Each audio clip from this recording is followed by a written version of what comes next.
I saw that storm. I was right in the middle of one of those. No, you didn't see it like this. Those machines come up from under the ground, right? So that means they must have been buried here a long time ago. So who's driving the goddamn things? No one would have believed in the early years of the 21st century that our world was being watched by intelligences greater than our own. Across the gulf of space, intellects vast and cool and unsympathetic regarded our planet with envious eyes. And slowly and surely drew their plans against us.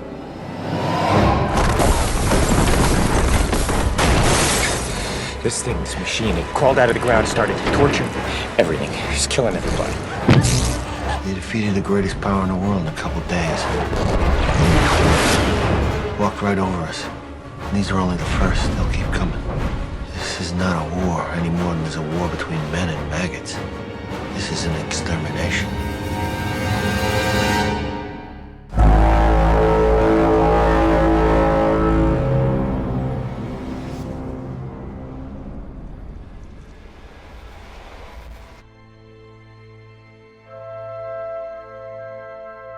The summer of 2005, War of the Worlds hit theatres on the 29th of June in the USA and the 1st of July in the UK, directed by filmmaking legend Steven Spielberg and produced with a budget of $132 million. The film's production was kept under strict secrecy. The actors didn't have access to the full script and didn't know what the aliens looked like during filming. When it came to advertising the early teaser trailers, they didn't include much footage from the movie, instead including footage designed for the trailer, as we see people from a small town look into the distance, seeing war is upon them. The town's design closely resembled the look of the classic 50s adaptation of the book.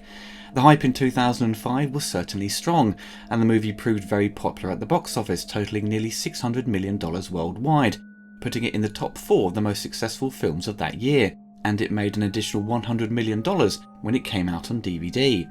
Steven Spielberg felt it could have made more money at the box office, but felt its numbers were affected by Tom Cruise's antics on the Oprah Winfrey Show, which strained their working relationship. Reviews at the time were generally positive. Critics praised its visual effects and performances, but others felt it was too dark and gloomy, and David Koepp's script faltered in the third act. The film was described as an anti-war film, as civilians only tried to save themselves and their families, instead of fighting back against the alien tripods.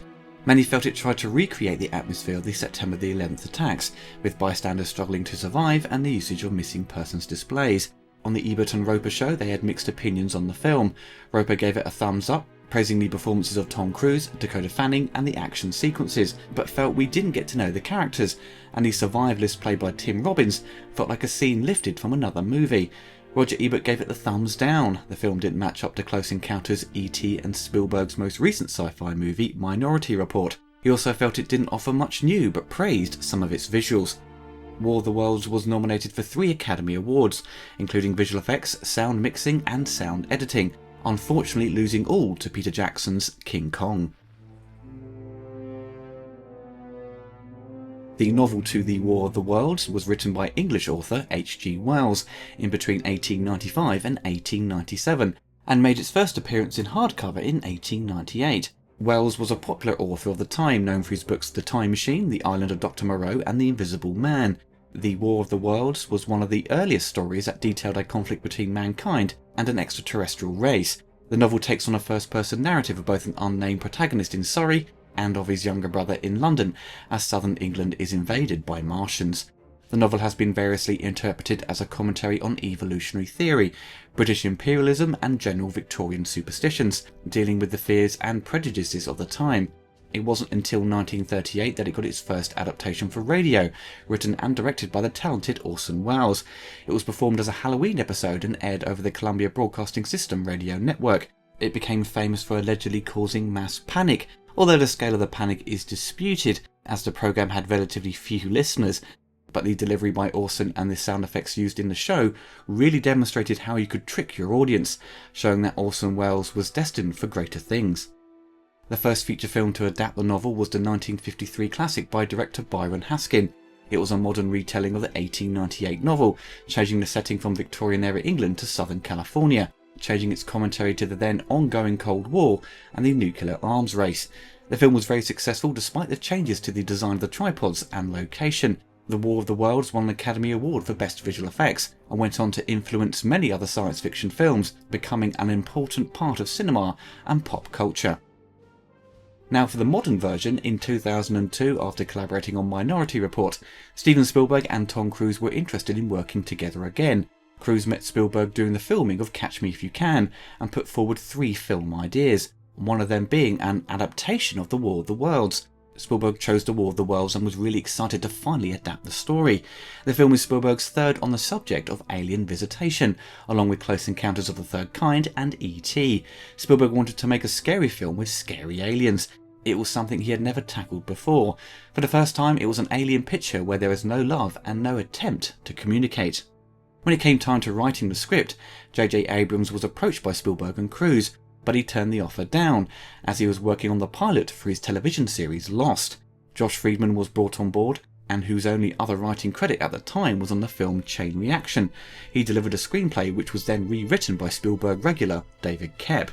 After rereading the novel, Koepp decided to have the script follow a single narrator, and created a list of elements he wanted to avoid, such as the destruction of landmark buildings. Some aspects of the book were heavily adapted and condensed. Tim Robbins' character was a combination of 2 other characters in the book, with the name borrowed from a third. With the story being set in the modern world, David Koepp wanted to throw the characters back to the 1800s by removing electricity and modern techniques of communication, so everyone is shut off from the world. Although accepting the script, Spielberg asked for several changes. Spielberg didn't want the aliens to arrive in spaceships, so in efforts to provide a new angle for the invasion, the tripods were buried in the ground and had been lying there for millions of years. The aliens left their machines and departed, patiently observing the Earth until humans would multiply, and then they would come back to take over and harvest them for food. Retained from the novel is how the aliens were defeated, not by men's weapons, but the planet's small creatures and bacteria. For the cast of War of the Worlds, they kept the cast small as it focuses on one family. Tom Cruise plays Ray, a divorced crane operator who works at a dock in Brooklyn, New York, and lives in New Jersey. Ray is clearly not interested in his children despite loving them, he would rather be on his own. Once the aliens attack, Ray's goal is to return the children back to their mother, as his fatherly instincts kick in, and he does his best to protect them. Justin Chatwin plays Robbie, Ray's rebellious son, who changes his tone when the aliens attack and wants to help join the fight, no matter what the consequences. This was Justin's first big feature film role, and has found success on TV, recently starring in American Gothic, but he's probably most well known for his appearance in the ill-fated live-action film of Dragon Ball Z. Dakota Fanning plays Rachel, Ray's youngest child. Rachel is very bright and often likes to outsmart her father, and due to their parents' separation she relies on her brother to look after her as she battles her claustrophobia. Dakota has been acting since a very young age and hasn't stopped. She has managed to maintain a successful career on film. Many young actors often struggle to find work as they get older, but Dakota managed to break that rule and continues to work to this day. Miranda Otto plays Mary Ann, who has a minor role in the movie, as she is introduced to us near the beginning and pops up at the end. Ray's ex-wife leaves the kids with Ray for the weekend as she visits her mother and father. Spielberg had Miranda in mind for the part of Mary Ann, but at the time he called her she was pregnant. Spielberg then decided to incorporate Otto's pregnancy into the film, changing the part for her. I'm sure most people will remember her performance in The Two Towers and The Return of the King. We have 2 cameos in the film. Gene Barry and Anne Robinson play Mary Ann's parents. They both starred in the 1950s version. When I first saw the film and seeing how the camera lingers on them at the end, I knew they must be cameos, and they were, as I eventually found out later. And finally we have the survivalist and former paramedic Harlan Ogilvie, played by Tim Robbins. I believe Tim hadn't worked with Tom since the days of Top Gun. Harlan comes to the rescue of Ray and Rachel as they hide in his basement, but Ray begins to realise that they are still in danger, as Harlan is extremely paranoid and puts them in danger of being found by the aliens. The film was shot relatively quickly in about 70 days, starting in November of 2004 and ending in March of 2005. Spielberg has done so many movies, he is very efficient in getting prepared and getting the shots needed to keep the film on schedule and on budget. They used 5 different sound stages as well as locations in California, Connecticut, New Jersey, New York and Virginia. They actually purchased a Boeing 747 and cut it up for the scene where Ray leaves the house and finds the destruction outside, which was amazing. You'd think that would be a CG element, but it's done for real. It's such an impressive shot. Spielberg made the right decision to shoot in the 1:8:5 aspect ratio format, so you get the full height of the tripods and scale of the sets.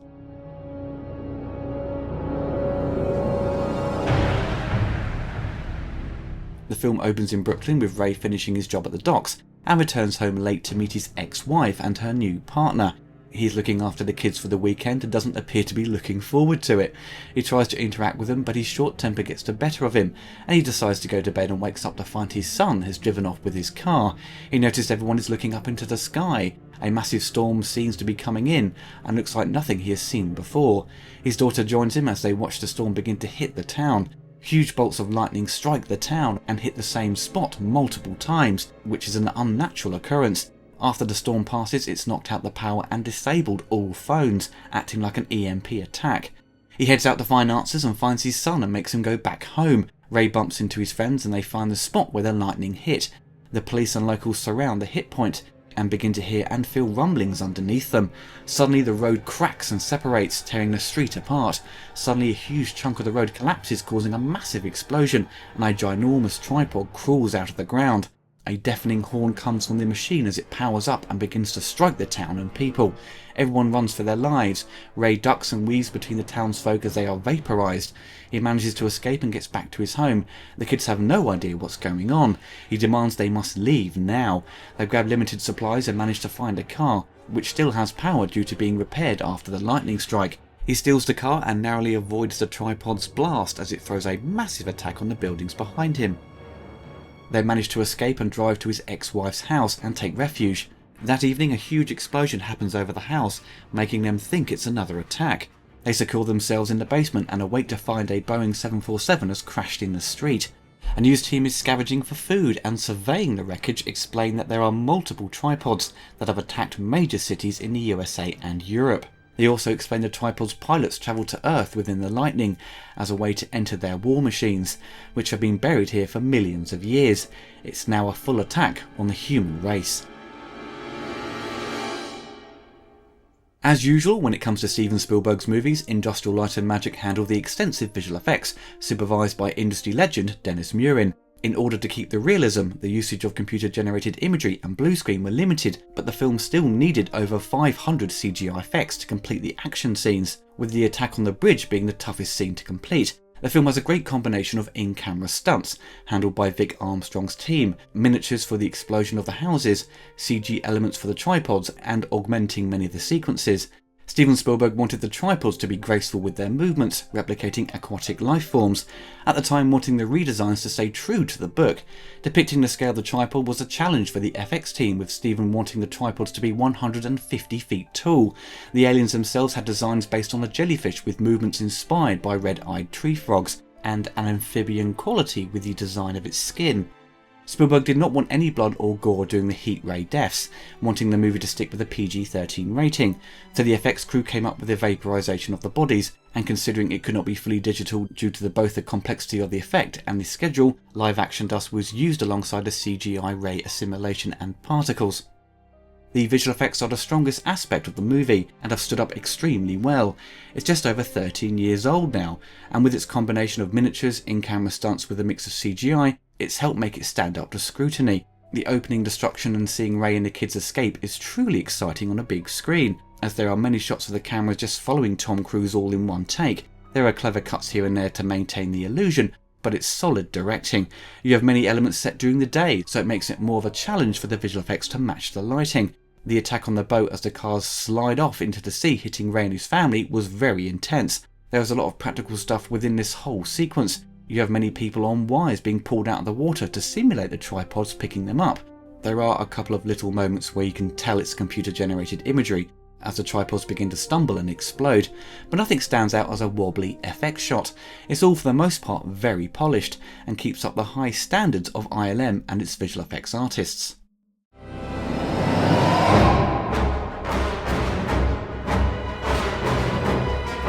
Steven Spielberg's longtime collaborator John Williams composed a score to War of the Worlds.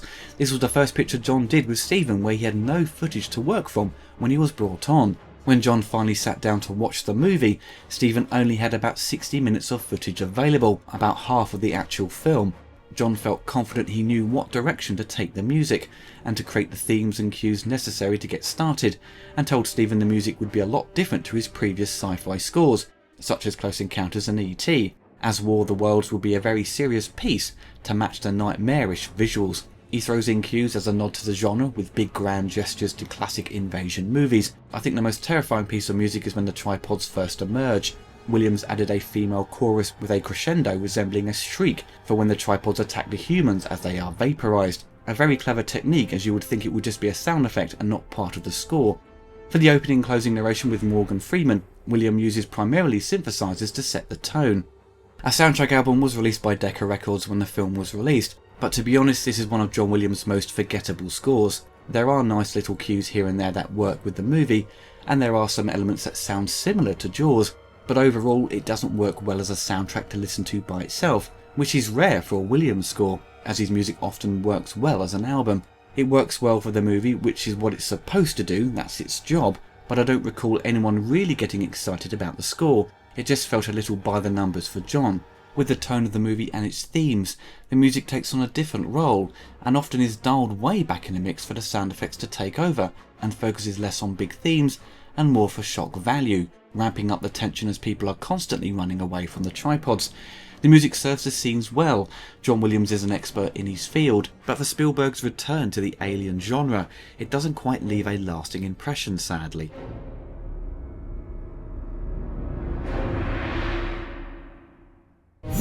Now available to pre-order is my latest documentary, The Untold Story of No Retreat, No Surrender. I spent the past year working on this. I'm really proud of it. It was a lot of fun putting this together, and I'm excited to see it finished and finally coming out. It details the making of the film when Hong Kong action met Western filmmaking, with interviews with the cast and crew, plus contributions from some of the best action stars of the genre. We cover Bruceploitation, the shooting locations, the sequels, and the film's catchy soundtrack. The Blu-ray is limited to 1,000 copies, it comes with additional special features, and it's region free. Visit returnofclassics.com to grab your copy.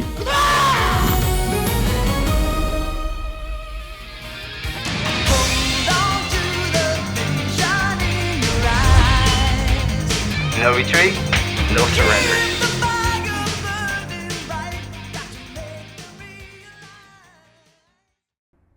War of the Worlds was a movie I was excited to see back in 2005. I was working as a projectionist, I'd watched the trailers way too many times as you do when working at a cinema, and had the opportunity to watch it a few days before its general release. The hype was strong for this film. We weren't given that many details about it, no big clips were released, and no spoilers as far as I was aware at the time.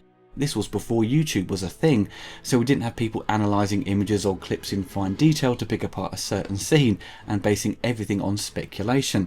We are all guilty of that. Watching it for the first time, I was blown away by its visual effects and its attempts to make this attack as realistic as possible, focusing on a town and keeping it confined to a small group of people. Reacting to this attack made it more personal. I didn't want the movie to tread familiar ground to Independence Day with famous buildings exploding. They made the right decision to have it more low-key. The sound design of the tripods as they signalled their time to attack was quite haunting and threatening. It's great to hear if you have surround sound in your home. The sound mix is pretty aggressive and loud, a perfect film to show off your sound system. The film does have some incredible visuals, but during the sequences during the day, I have mixed feelings on the photography. The original 50s classic is the complete opposite. It's a very colourful looking film. It's full on Technicolor. The 2005 version has the colours really muted. As the film appears to be set in the autumn, it has a very cold, grey and bright look to it. Most of the scenes during the day exhibit this unnatural glow, like everyone is overexposed. Everyone has this hazy glow about them. I found it very off-putting, but then there are other moments set during the day where it looks spectacular. It just has this odd mix. The best moments of photography are when night falls as the tripods light up the area. When Ray and his kids look into the distance and see the remaining survivors from the ship run for their lives and get vaporized, it's pretty terrifying. Another great moment is when Ray runs out of the house near the end to find all the blood has spread across the fields. It really pops with colour, as the whole film has a mute look to it. and just before he leaves the house it's practically black and white, and then suddenly we are thrown into bright reds. It's like he has stepped into another world. When Ray looks beyond and sees the river of blood, it demonstrates the huge scale of death that had struck the area in a short space of time. It's an amazing shot that is beautiful, but also horrifying at the same time. The movie also uses a lot of reflections to demonstrate the attack. Oftentimes it doesn't give you the full picture, but instead through a glass or mirror, giving us a glimpse into what's going on, which I think is some great direction, but the movie does employ that a tad too many times, but overall it does work in its favour. With how the film is structured, it kind of blows its load in the first act, and it struggles to keep up the momentum. The first attack on the town is really something special, and has a wonderful mix of practical and CG elements. As the characters are constantly on the move, once we get to the third act at the house with Tim Robbins, the film comes to a grinding halt. This scene was needed, as there had to be a moment where Ray reflects on what's happening with someone else to give the audience more information instead of the characters just reacting to stuff and then running away, but it goes on for far too long. Then when the tripods park up and the aliens enter the house so we, the audience, get to see them for the first time, I don't think it made much of an impact. I remember people's reaction to the aliens and thinking they looked a bit generic. They looked like distant cousins of the Independence Day versions. We've had so many movies and TV shows over the years featuring aliens. I know it must have been tough for the filmmakers to give the audiences something new but also familiar, but at the end of the day it just doesn't get the shock value it desperately wanted. With Tom Cruise being so famous and recognisable, it's always tough for me to be fully invested in his roles, no matter how good his performance is. I know I'm just watching Tom Cruise. To give him credit, he is tackling a character that is different to the usual action blockbusters he pops up in. He plays a bit of an arsehole, he only thinks about himself, and he isn't a brilliant father, but once the tripods attack, his instincts kick in and the needs to protect his children. I don't think the kids appreciate his efforts. We, the audience, know he is trying his best, but his whole goal really is just to palm them off onto his ex-wife. There isn't really much of an arc for his character. Spielberg is great at directing young actors, probably one of the best in the industry, but Ray's kids are a pain in the arse. Rachel is okay when she's not screaming. His son is easily the most irritating character of the film, however, probably more so than Tim Robbins. It's nothing to do with Justin, but how the character is written. Firstly, we don't really get to know these characters, even Ray, to be honest. We are given little bits of info about them, and it's clear Ray and Maggie are separated due to Ray's attitude and lack of commitment to the family. Robbie has this rebellious side as he steals his dad's car near the beginning and shows zero respect for him. Once the aliens attack, he suddenly thinks irrationally and wants to fight them when it's clear even the military are struggling. He wants to become this hero. He becomes a somewhat selfish character as he leaves his father and his sister, who depends on him, to fight the aliens, and runs into the battle, and we are led to believe he is killed off. But once Ray returns to his ex-wife, we see Robbie has survived. I think the film should have had the balls to kill him off to serve him right for being an absolute plonker. The film's attempts to demonstrate how far people will go for their own survival. Once people clock on that Ray has a working car, everyone becomes possessed, acting like zombies as they start smashing up the car and even using their bare hands to pull the windscreen apart. Once Ray pulls his gun out and fires it, everyone just snaps out of it and acts apologetic like they've forgotten what they have just done. To me, it felt realistic up until that point, where he threatens everyone with his gun. The movie was going in an interesting direction and then just falters. It's like the movie is holding back on what it really wants to do. I think the film needed to take a few more risks to give us the real reactions people would have had to an alien invasion of this scale. With the decision to have the tripods be buried in the ground for millions of years, it raises many questions that are never answered. I think the twist that they are buried is interesting and offers a different angle, instead of them invading from Mars. But couldn't they have attacked, I don't know, maybe 1,000 years earlier? Why wait till now? One theory was put forward that the aliens planted the tripods when there was no life on the planet, so they waited, but it still doesn't really make much sense. You would have thought someone would have come across these tripods over the years during any sort of construction. If they were near the Earth's core avoiding detection, it would have taken them a lot longer to crawl out, so that theory is a bit redundant. Overall, the 2005 adaptation is a good film. It's well made, but ultimately it's very forgettable. To me, it's one of Spielberg's movies that disappears into his filmography. He has made so many great films over the years, and when one doesn't quite hit the mark, it just falls by the wayside. It made a killing at the box office and home video, but it's not a movie that is brought up when discussing Spielberg's large body of work. When you think of the film, you just think of the explosive visual effects, and like the original 50s movie, it changes things up to reflect the times, which what many films do when adapting old material. It makes sense to update the story for modern audiences, but I think with the story being all too familiar, and alien invasions have been done to death over the years, and they have all borrowed many ideas from the original book, the new film didn't have much to offer. If the characters were more developed and interesting, then it could have made a stronger impression on me. The film is certainly not a total write-off and can be enjoyed for a night's entertainment, and I'm sure most people will be playing with their phones when Tim Robbins pops up. I think many people were excited to see Spielberg return to the science fiction genre and dealing with aliens. Sure, it didn't have the warmth of Close Encounters and E.T. The War of the Worlds is a far darker story, but those movies had interesting characters that we got invested in, and sadly this new version of the classic book just fails at making us fully connect with them, and at the end of the day, it just relies on its visual effects to keep us engaged.